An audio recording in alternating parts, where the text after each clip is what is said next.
you. Love those songs, eh? Thank you. Love those songs. Oh, yeah, I do. You're Good beautiful. morning. Good morning.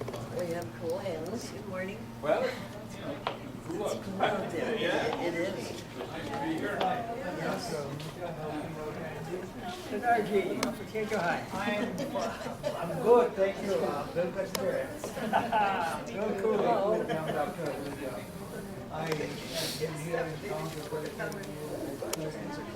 Well, that's why I'm shaking hands, so I warm them up. Should ask Stephanie to put some control in it. Thanks for coming. Oh, thank you for being here. Hello. Good morning. Hi. Good morning.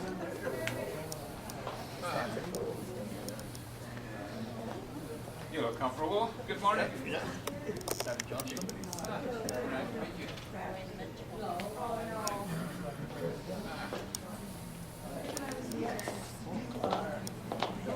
Hey, how are you? Nice to meet you. Hi, I'm good. How are you? Very well. I was just wondering if you would like to. Students sit at the front, and then I used to always sit at the back.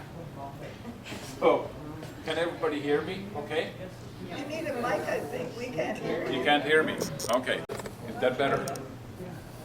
All right, well, I want to thank you for giving me this opportunity to talk to you this morning. And I'm very pleased to be here. My hands are warmer now than it was when I came in because I shook all your hands. So you all put a little help warm my hands up. This election that we are involved with right now is a very, very important election. And one of the things that is at stake is whether or not we can have a prime minister who can shut down Parliament every time he doesn't agree with what the majority of parliamentarians want.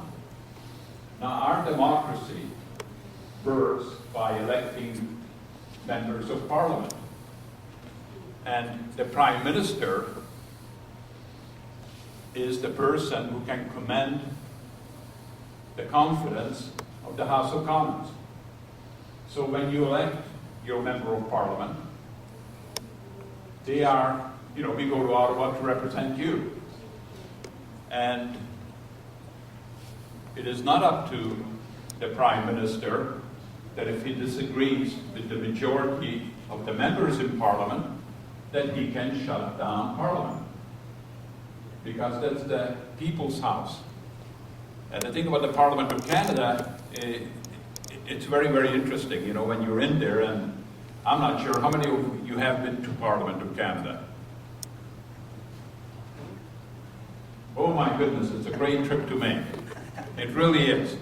But anyway, the Parliament of Canada is green. And that's why they call it the Commons, the House of Commons. And that's where the people representatives go to make laws for the country. And these people are elected in 308 ridings right across Canada. And the democracy works when Parliament works. So you cannot have a Prime Minister go against the majority members of Parliament, and that's what has happened twice since the last election. Twice the Prime Minister shut down Parliament and locked out the members of Parliament. And that is not right. You will remember Lester B. Pearson, who is one of the greatest Prime Ministers this country has had. And Prime Minister Pearson, Lester B. Pearson, who won a Nobel Peace Prize for establishing peacekeeping with the Blue Beret under the United Nations, was a great leader. He had a minority parliament. And in a minority parliament, he was able to establish Medicare for all Canadians by working with other parties. And that is what Parliament is supposed to do. Mike Pearson also brought us the Canadian flag. He also put in place the Canada Pension Plan. that most of you, I'm sure, are drawing upon now, are receiving. And this was done in a minority parliament. And that's because he had respect for the fact that he didn't have a majority government, he had a minority government. He never had a majority government in his 5 years, it was always minority. But he realized that he had to work with other people to make it happen. And sadly, that is what this Prime Minister, Stephen Harper, has not done. It has been my way or the highway, and that is totally wrong. You know, when I was Member of Parliament from 1993 to 2008, I tried to work very hard with the other parties.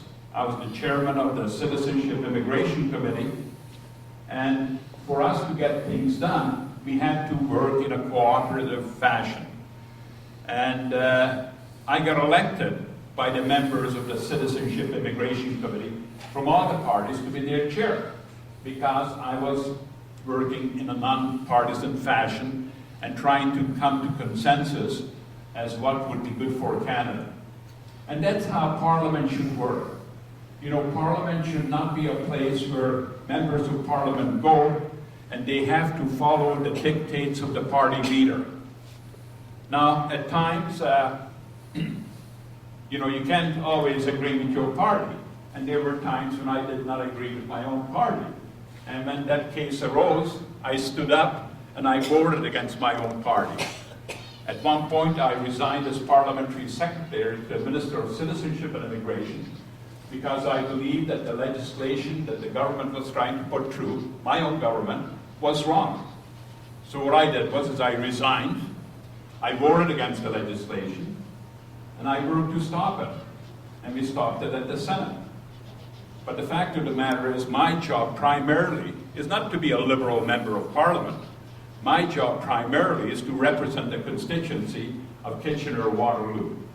And if we had more members of Parliament do that, then we would have a much better Parliament. And we desperately need parliamentary reform to make that happen. But this Prime Minister doesn't allow any kind of dissent. Mind you, Jean Chrétien was a pretty tough guy. And he was a good Prime Minister. And when I stood up and I disagreed with the party because of the Charter of Rights and Freedoms, and I said that the legislation contravened the Charter of Rights and Freedoms, I voted against the party and I resigned. And I was not kicked out of the party. Now, Stephen Harper does not allow that kind of dissent. And that's wrong, because then the Member of Parliament cannot represent their constituency. So this election is very much about the kind of Parliament we're going to have. Because Prime Minister Stephen Harper, for the first time ever, been found in contempt of Parliament. This has never happened before. And this is the first time ever that this has, not only in Canada is that the first time ever, but in the whole British Commonwealth. We never had a situation where a Prime Minister has been found guilty of contempt of Parliament. Now, he likes to say, you win some and you lose some. Well, that is wrong. You know, Canada is not a dictatorship. You know, Canada is a democracy. And the democracy is represented by the members of Parliament expressing their wishes, and that's how we make laws in this country. And that's the biggest problem with the way Parliament functions now, because we've got a Prime Minister who doesn't respect Parliament, and he can feel that he can shut it down. In terms of the major issues in this campaign, and I summarize it very simply, when you go to door, you don't have a whole lot of time because people don't want to listen very long, plus you don't have the opportunity to spend an hour at every door, because you're not going to get many doors knocked on if you do that. But so I'll give you the short version. The Liberal government is trying to do things that will help Canadians now. And I'll give you an example. We have what is called the Family Pack. And one of the things we have is a compassionate leave. So if you have a family member who's critically ill, and this is new, if you have a family member who is critically ill, members of the family, could be a son, could be a sister, can take time off work and get support from employment insurance if they are eligible for employment insurance for up to 6 months, so they can help to care for somebody who's critically ill. And that's the compassionate leave. The other issue that we're doing, and this is for, won't apply to you, but it applies to seniors who are living in poverty, is to double the guaranteed income supplement, because we have too many seniors who are living in poverty. And we see that as being important. Another issue is to strengthen the Canada pension plan, because right now 75% of Canadians don't have another pension plan outside of the Canada pension plan.